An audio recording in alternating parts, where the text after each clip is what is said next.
Greetings, my friends. Welcome to the Grit and Equity Talks podcast with yours truly, Dr. India White. I'm thrilled to be here with you guys this afternoon. I hope that things are going great for you. I hope you're getting a lot of things done and that you're staying gritty. I want to go right into this podcast. So first things first, the Grit and Equity Talks podcast with Dr. India White will be featured on the X Factor EDU network, hosted by Dr. Matthew Joseph and the Tribe.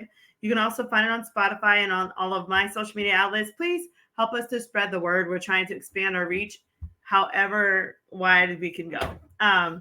With that said, I do want to also encourage you, whenever you get a chance, to check me out on social media. Facebook is Miss India White. LinkedIn is The India White. Twitter is Indie Speak and Teach. Instagram is Indie238. YouTube is India White123. And TikTok is Dr. India White. Also, check out the website, www.india-white.com, for books, blogs, and to schedule me for your next speaking or coaching event. I would be honored to join you guys on your platforms. Speaking of that, I have a couple of wonderful opportunities. Thank you to all of those involved in getting me on these different platforms for various causes. I'm here with all of you guys in education. So first things first, I'll be speaking at the FAMT conference. I think it's like November 13th. I'll be a keynote at a South Carolina's conference coming up. Go South Carolina. Can't wait to see you guys also at NABC conference. I'm looking forward to speaking with some wonderful leaders nationwide in the, principal superintendent space. Also, I'll be speaking at the Making Math Moments virtual conference also later on this November. So if you can catch me at those, please catch me. Let's mingle. Let's make it happen. Looking forward to meeting you guys. Also, please check out the Grit Mini Workshop when you get a chance on the Grassroots Workshop website. They have a lot of great content on there. Grit is on there as well. So with that said, I do now want to transition and just remind you of this podcast. So if you are trying to close the achievement gap, but you're having classroom management issues or your students just aren't motivated to do the work, then join me on the Grit and Equity Talks podcast and we'll work out some things together. I also want to remind you I am taking students at the Grit Academy. Thank you to all of those that have been so supportive of these different endeavors. So with that said, I do want to talk today in this podcast about building a culture of grit. Again, building a culture of grit. I will be talking about this throughout because I think it's just so important. I was able to have the opportunity to go to British Columbia, Iowa, and New Hampshire, where I was able to conduct various trainings on grit and, other things. But what I found was that I think people are starting to get the idea that grit does work. And yes, it is backed by research. We've had Dr. Angela Duckworth tell us that grit is simply having the passion and perseverance to obtain long-term goals. And I told you grit is having great resilience in time. It's all about resilience. And it's all about how to find a path towards resilience. I've told you guys before, with grit, I've modeled for you a weekly demonstration of grit. You can start with growth mindset Monday, resilience Tuesday, self-efficacy Wednesday, time management Thursdays, and then Fridays can be like your day to celebrate. Then you can reflect and, go from there. So it's all about grit. It's not going to stop. It's all about grit and perseverance. So we're going to talk a little bit about the culture of grit. And I want to first start us out by, I want to talk about some tips for building a culture of grit. So I wanted to tell you this from my heart and from my research and personal experience as to how I can help you. And then we're going to hear from a student, and then we're going to look at some things together. Okay. So first things first, tips for building a culture of grit. First off, check the mindset. So if you're whatever your organization, school, whatever, business, check the mindset of the leaders. If there is a plethora of people that have like a fixed mindset and it's just always been that way, it's going to be more difficult to build grit. That doesn't mean that you can't do it. Just know that you're going to have barriers in the way. For instance, even in schools, we know that some schools do have, they are still operating in systems that can be detrimental to marginalized students. And they have certain things that have been established since like the 1930s that they just don't want to get rid of. And we've found that some of these practices are harmful, not only inequitable, but harmful. And they affect everyone, not just, various subgroups of students. everyone. And the way that we can move past those things is by having resilience and a culture of grit. However, there has to be conversations with people in the community, parents, leaders, teachers, whatever, to move forward. Because if not, you're going to be spinning your wheels trying to be gritty, and you're going to see that there are roadblocks up. Another thing is checking, the environment. Is your environment one that really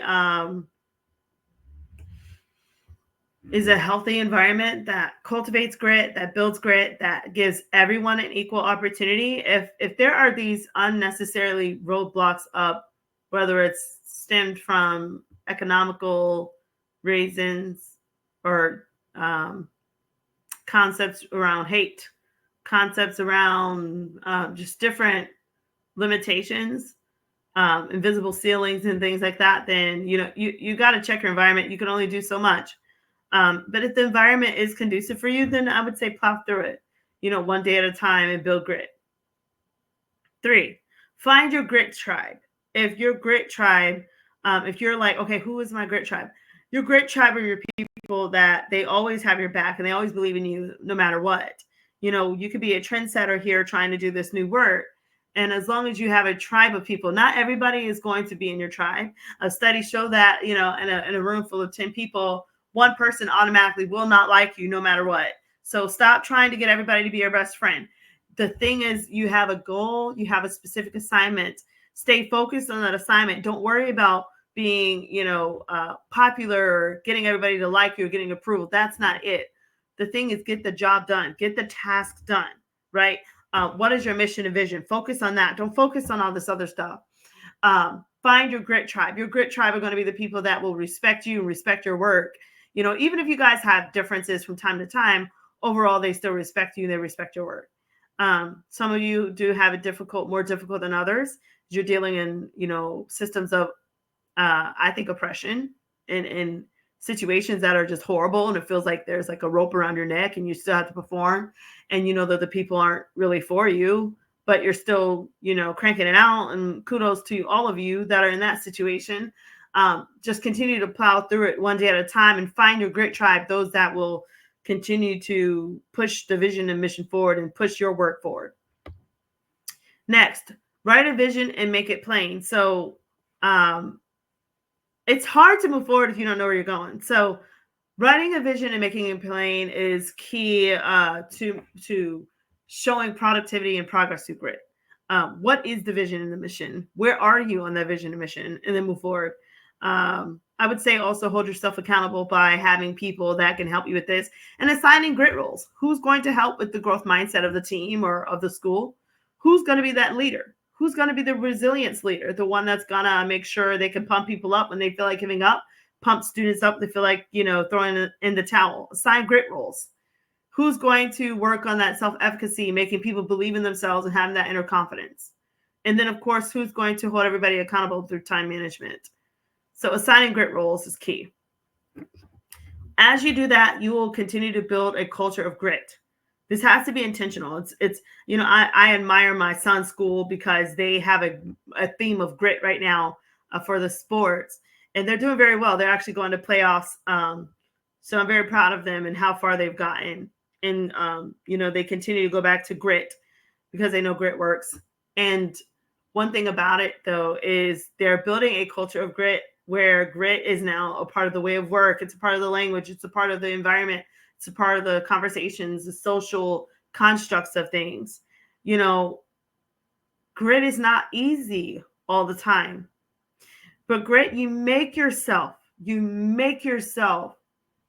become resilient and do something. You've got to do something. You have to move forward. With grit, there is movement. Without grit, things grow stagnant. It's like a lake that just have stagnant water sitting there. Like we just got hit with Milton. There's like all these lakes and all these, flooded areas, and the water is just sitting there stagnant. There's no life in it. It's just yuck, right? And that's what happens to life. If we don't continue to move forward through grit, you can exist, but it just becomes really dead, stagnant, stale, moldy, and people just, people become turned off by it. So in order to avoid becoming like that or having your vision become like that, you've got to move forward. You look at some businesses and you look like, wow, I bet you that business was thriving 20 years ago, but now it's just like on the side of the road and it's abandoned, right? And something happened. I don't know, none of my business, but somewhere the grit fell apart, whether it was economic reasons, because that is another thing that can block grit, can be financial hardships, especially things that you don't see coming your way. That can block grit as well. But overall, our goal is to make sure we're continuing to have a forward movement, that we're keeping a good pace, and that we have a team with us.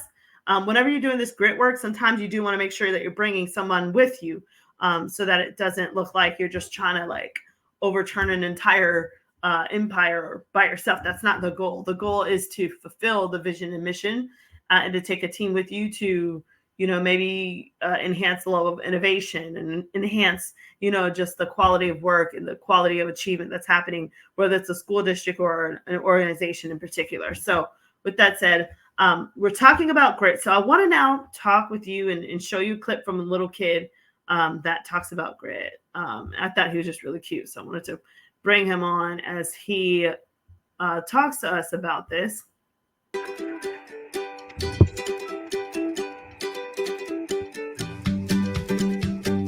I think grit is being tough. You have to work hard and you can't just give up the first time something doesn't work out. Just like what happens in the real world, not everything really works out your first try. I came across a video and some pictures of a portable charger, and then I decided maybe I can make one on my own. So this kid is talking about making a portable charger, and he's using grit to help him.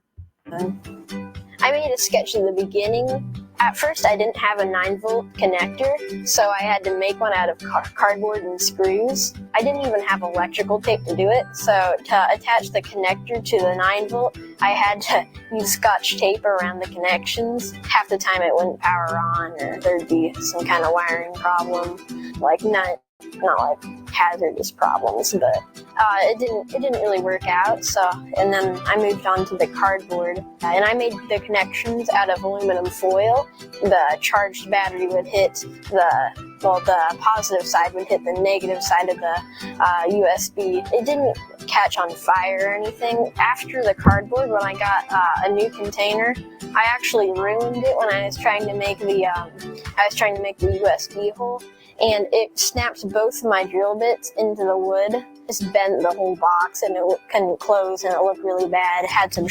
I just think it's very impressive how young this man is talking about this. He's definitely an engineer of some sort. Sharp ends. I decided to just use like wire cutters to just cut the whole thing, but that just totally broke the box too, and been through about 3 boxes.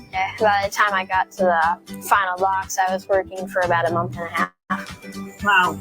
Did you hear him? He said that he was working for a month and a half on building that box so that he can make a portable charger. And he's definitely grades K5, it seemed like, and he has more grit than many of people, including myself, probably.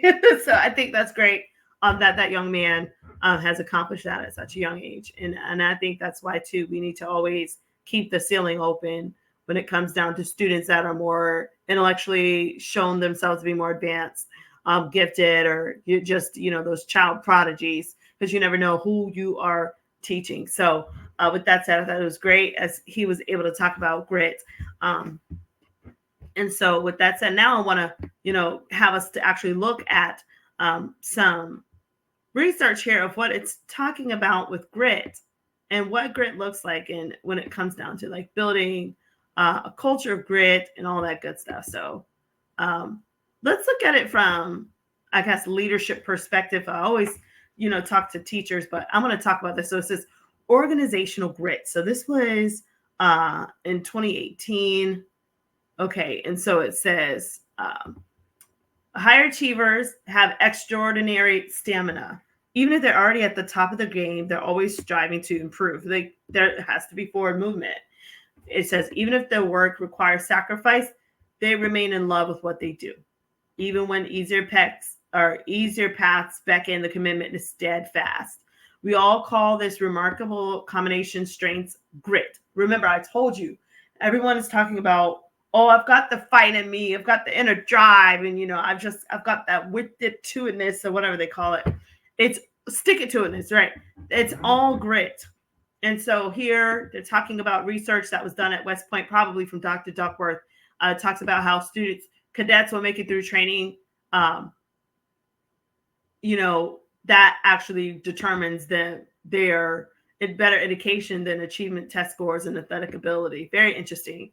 Grit predicts the likelihood of graduating from high school and college performance in stressful jobs such as sales, right? And it talks about how in healthcare, patients have long depended on grit of an individual, of doctors and nurses.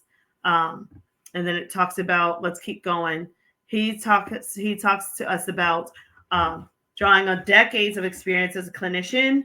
And then, of course, Dr. Angela Duckworth's foundational studies in grit, how it's integrated psychological research. You've got to understand what's going on in the brain. And so it talks about how the new grit model of healthcare, exemplified in leading institutions like Mayo Clinic and Cleveland Clinic, passion for patient well-being and perseverance in the pursuit of that goal becomes the social norms at that individual, team, or institutional level. So let's keep going. And so developing individuals through grit. And this is talking about an organizational culture of grit. We're trying to build a culture of grit. So it says, for leaders, building gritty culture begins with selecting and developing gritty individuals. And I would say do this without biases. If you really do this, if you really want to grit, you're going to have to put biases to the side so that you can get a fair slot of everyone that has the ability to do well in your organization. So it says, what should organizations look like? There are two critical components of grit, and those are passion and perseverance. And so it talks about how it comes from an intrinsic interest in your craft, and also from a sense of purpose. So the conviction of your work is meaningful and it helps others. Perseverance takes on the form of resilience in the face of adversity, right? So I talk about resilience. And then the unwavering devotion to continuous improvement, right, until you finish. That's their time management. And then it's talking about now, consider what hierarchy might look like for a cardiologist. So at the bottom would be specific tasks of their short-term to-do list, such as meetings to review cases. Those are low level, right? Their means to an end. But then at the top would be increasing a patient's quality and length of life through surgery, right? So it says here, less gritty people, in contrast, have a less coherent goal hierarchies and often numerous conflicts among goals at every level. Interesting. So it says, it's important to assembling a group of gritty people does not necessarily create a gritty organization. It could yield a disorganized crowd of driven individuals, each pursuing a separate passion. That's good to know as well. So it's good to have grit, but it has to be organized. You have to make sure everybody complements each other. And I am one that, I see people that are big on, competition, and, they want to be the best. They want to be the only one. And I think that is the level of, if I had to keep it real, I think, there comes a time and a place of competition, but if it's to the place where it's detrimental to others and it's harming others, I think, you should consider collaboration versus competition. I think competition can be birthed from many different things, whether that's jealousy, whether that's narcissism, whether that's childhood trauma that, you didn't get enough validation and affirmations growing up. So you want to compete and be the best. And I think that once people are content with themselves and understand what they bring to the table with talents and giftings, they don't have to compete and tear down other people in order to get in the room or have an opportunity. And I honestly think too, even if you do that and you do get in the room, you probably still won't fill the shoes like you thought you would, or you'll realize that the grass still isn't greener on the other side. But that is best to work on yourself and become the best expert in competing within, so that you can, master who you are and the gifts that you bring to this world without having to tear down other people. I think it's very interesting. The human race is, I don't see a lot. I mean, nature, yeah, you see, animals eating other animals, lions and all that stuff in the jungle. But for the most part, this is we try to be a peaceful planet, and nature is naturally peaceful, as long as you're not like in their space. They're just like building themselves. And I think that we ought to consider that, whenever we are offering our talents and things like that, not to tear down others, and whether that's through what you say about others or what you do to others or how you try to block others and things like that. I think it should be more of focusing on ourselves and making sure we're the best person. I just think that if you are one of those people that you block others, you hurt others, you pull down others, I want you to just really try to get quiet and figure out what happened. How can you become a better version of yourself? Because if you have to pull down others, that's not the best version of you. And karma is fabulous. So, and it keeps great records. And I think that, sometimes we have to slow down enough and realize, are we operating in a good place of energy, a good place of space, mental head space, heart space, as we're doing this work and remaining gritty? If not, we need to really reconsider and draw up the plan again and figure out what do we need to do to become better, loving people. I just, my heart is always there of how we can become better people. And so, I think that we can definitely do it through grit, and it does not have to be through pulling down and things like that. Yes, you can be competitive, but I think that you can also respect those that are around you as you are also being competitive. So it talks about here, if everyone's goals aren't aligned, a culture won't be gritty, right? And the last thing we need is a toxic culture. All right, so it says, how can you hire for grit? Questionnaires are useful for research and self-reflection, right? But we don't recommend them. Except it says instead, we recommend carefully reviewing an applicant's track record, looking for multi-year commitments and objective evidence of advancement and achievement. Okay, and that's good. And then it says gauging your grit. So to see how gritty you are, you could do a different scale. So I know Dr. Duckworth has a scale here. And then it says you can also build teams. So gritty teams, I love it. I love that. You can assign grit roles, right? So somebody's going to be over growth mindset. Someone's going to be over resilience. Someone's over self-advocacy. Someone's over time management for the team, right? Building a grit team. So it says here, in healthcare, teams are often defined by the population they serve or the site where they work. Gritty team members may have their own professional goal, but each of them embrace the team's high-level goal, right? I like that. So that's just a little bit there. And it talks about here, gritty organizations. If a gritty individuals or teams are to thrive, organizations need to develop cultures. This is important that make them in turn macrocosms of their best teams and people. So you should be able to rebrand, reduplicate that person or duplicate that person because it's working, right? But let's keep reading. So it says another danger is promoting a high-level objective that people won't embrace. So, and that's why you've got to be careful when you're doing this and make sure to check the mindset and the environment. And so it says, in our experience, every gritty healthcare organization has a primary goal of putting patients first, right? So that's pretty good. So this is just a little bit to us about grit. It talks about here, crises offer special opportunities for growth, and in particular, strengthening culture. I think the greatest sign of a culture is how they deal with people during crisis, during hardships. And can you feel their heart of empathy? Can you sense that these people care? If not, then that's a whole nother conversation for a whole nother day, right? But long story short, we read there different ways that we as leaders, whether you're at school and the health profession, whatever, can build a culture of grit. I think it's so imperative that we do our part in building grit because we need it more than ever. People, and I think that while you're building grit, you need to also understand how to balance grit. I think definitely having team roles and having grit weeks, which I've spoken to you guys about before. And if you're needing some support or you want some resources on that, just reach out to me. I've got some stuff for you. You can create different things for grit weeks and you can reward people on the grit. I actually have a grit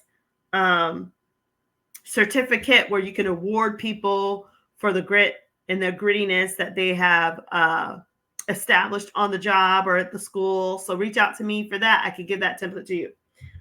So with that said, this was wonderful as we're talking about building a culture of grit. I think that, there's so much here. Again, remembering the growth mindset Monday, resilience Tuesday, self-efficacy Wednesday, time management Thursdays, and then your gritty Fridays where you celebrate. And then of course you can reflect and recharge on the weekends.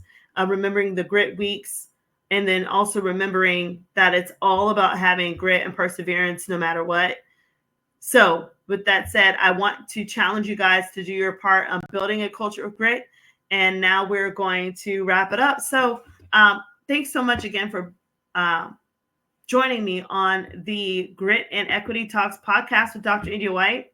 Again, this podcast is featured on X Factor EDU Network, hosted by Dr. Matthew Joseph, and you can find it on Spotify. Also, I want to remind you to check out my website. Lots of good things on there. There's a lot on there, I know, but I'm super excited because I'm always adding new content and new things for you guys. I just want to keep it fresh. But because I've been doing this for so long, you're going to find a million blogs, a million videos just to show you. I'm thankful. I've been on over hundreds of stages, and I can't wait to continue to bless you guys with this knowledge of grit. So thank you to those again that have offered me the opportunity to join you. Again, I've got some upcoming conferences coming up. We've got FAMT coming up. We've got South Carolina's conference coming up. Thank you, South Carolina, for allowing me to be a keynote. I don't take that lightly at all. NABC, thank you, NABC representatives. What a phenomenal conference. I'm honored to even be in the room. And then, of course, Making Math Moments virtual conference. I'm super excited about that and joining the rock stars. What a lineup at that conference, by the way. Joining all those rock stars at that conference. Check out the Grassroots mini workshop whenever you get a chance. Go to grassrootsworkshops.com and check that out. Please also provide feedback once you do it. And if you're wanting more resources, just reach directly out to me. I can see what I can do to support you. Also, please follow me on social media. Facebook is Miss India White. LinkedIn is The India White. Twitter is Indy Speak and Teach. Instagram is Indy238. YouTube is India White 123. And TikTok is Dr. India White. I also wanted to let you guys know that I have available on my website, and for you guys, if you ask me, grit sheets, and on these grit sheets is all of these different grit resources that will help you with developing grit. You'll get a discounted code for getting the grit workbook. You'll also get access to free grit Kahoot games. There's also some grit games that are separate from Kahoot that you can print out and work with your class. There's also grit award certificates that you can give to your students or to your faculty and beyond. There's other grit resources on there. So if you're wanting a grit sheet and it has just so many resources of grit, please let me know and I will get that to you. With that said, guys, it has been fabulous. Thank you so much again for joining me on the Grit and Equity Talks podcast. And until next time, stay gritty. See ya.